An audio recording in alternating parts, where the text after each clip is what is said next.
Hello everyone, it's David Luscombe, and today I'm going to show you guys another really cool sub-variation of the Bhuiyan variation of the London opening system. And it's going to be number 5, E6. So in this variation over here, we play something like this, and we got to move 5, and there was knight h5. But what happens if knight h5 doesn't happen? What if there's d4, knight f6, knight f3, d5, and we get all the way out to knight b to d2, and then instead of knight h5, what happens if e6 is played instead? Well, this I would not recommend because it shuts in black's light squared bishop on c8, and this bishop could be out of the game for a long time, and that could give white some pretty good attacking potential. Now, white continues with bishop out to d3, but then we see knight out to b4. Now, if this happens, then white should give black a check. Bishop out to b5 check. And this is quite interesting. So, I just talked about how in the other opening variations that white's bishop is a lot better than black's bishop. And also, this, because black has played e6, black has shut in his light squared bishop, and therefore this bishop could be out of the game for a long time. And so it's kind of counterintuitive then that I would argue that the best move is actually to trade bishops here.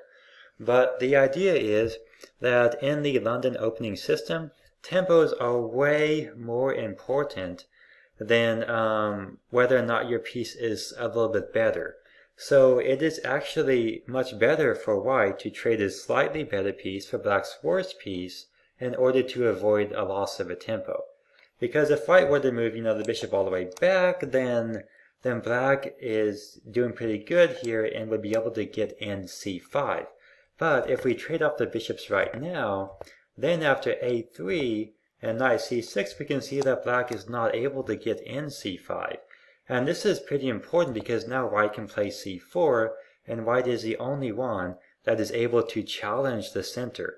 And this gives white a little bit of an advantage because this bishop is often useful in targeting c7, and now white can play the rook out to c1, trade off this pawn, and look to put a lot of pressure on c7, and this gives white a decent edge in the London opening system. So this is pretty good.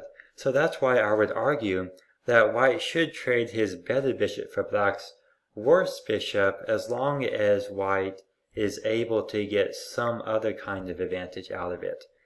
So that's the idea there. Okay, so after bishop out to d3 and knight b4, bishop b5 check, and let's take a look at what happens if c6 is played. Well, if c6, then black does not lose a tempo. So that's important, and it also forces white's bishop to move back. So the bishop goes back to e2, and then black can play c5. And so you can see that in this variation, black was able to get in c5, but he is still stuck with his worse light squared bishop. So here what white should do is play c3, kick the knight back, castle, and after pawn captures on d4, white should capture back with the c pawn and make use of the c file because white still has this star-squared bishop. And at some point, white should play h3, so that way black can never ever win that bishop, and then white would have a significant advantage later on. Well, maybe not a significant advantage, but at least a little bit of an advantage, because white would have better control over the c file. So after bishop e7, we see h3, castles, rook c1, bishop d7, a3, and then a6. Now the goal here for white is to simply play b4, a4, b5, kicking the knight away. The knight moves somewhere, maybe moves to a7, and then white could either get a bishop in here or get a rook in here and try to dominate the c file, and all of the play is going to happen over here, and that is what white should do. And if we turn on the computer here, we can see that white does have indeed a little bit of an advantage, and that is thanks to this activity on the queen side. Well, thank you all for watching, and I will see you next time.